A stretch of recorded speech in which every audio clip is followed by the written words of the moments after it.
There is a repeated tap on the door, and someone rattles the latch. This is no frightened supplicant. I go to the great wooden portal and slide back the porter's grill and look out. It is a man, as tall as me, his hood pulled forward to hide his face. "Yes," I say shortly.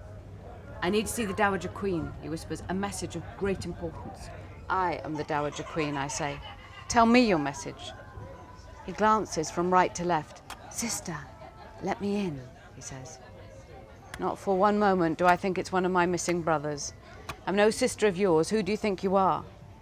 He pushes back the hood and lifts the torch so I can see his dark, handsome face. Not my brother, but my brother-in-law, my enemy, Richard. "I think I'm the king," he says. "Well, I don't," I say without a smile, but it makes him laugh. "Have done," he advises me. "It's over. I'm ordained and crowned, and your rebellion has been utterly defeated. I am king, whatever your wishes. Now I'm alone and unarmed. Let me in, Sister Elizabeth, for all our sakes." Despite all that has been, I do just that. I slide the bolts on the little lantern door and I open it and he slips in. I bolt it behind him. "What do you want?" I ask. "I have a serving man in earshot. There is bad blood between you and me, Richard. You killed my brother and you killed my son. I will never forgive you for it. I have laid my curse on you for it." "I don't expect your forgiveness," he says. "I don't even want it. You know, and I know what pains you have given me. You've put an enchantment on me and my chest aches and my arm fails me without warning. My sword arm," he reminds me. "You curse my sword arm. You had better pray you never need my defense." I look at him closely. He's only 31 now, but the shadows under his eyes and the lines in his face are those of an older man. He looks haunted. I imagine he fears his arm failing him in battle.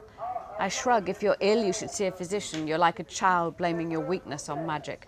Perhaps you imagine it all."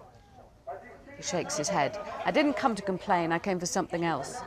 He pauses, looks at me. He has that Frank York look. He has my husband's straight gaze. "Tell me, do you have your son Edward safe?" I can feel my heart thud like pain. "Why do you ask? You of all people, you who took him." "Will you just answer? Do you have Edward and Richard safe?" "No." I could wail like a heartbroken mother, but not in front of this man. "Why?" He gives a sigh and slumps down in the porter's chair, drops his head into his hands. "You don't have them in the tower?" I ask him. "My boys, you don't have them locked up?" He shakes his head. "You have lost them? You have lost my sons?" Silent still, he nods. "I was praying that you would smuggle them out," he says. "In the name of God, tell me. If you've done so, I will not hunt them. I will not harm them. You can choose a relic for me to swear on. I will swear to leave them wherever you have sent them. I won't even ask where. Just tell me that you have them safe, so I know. It is driving me mad not to know." Wordlessly, I shake my head.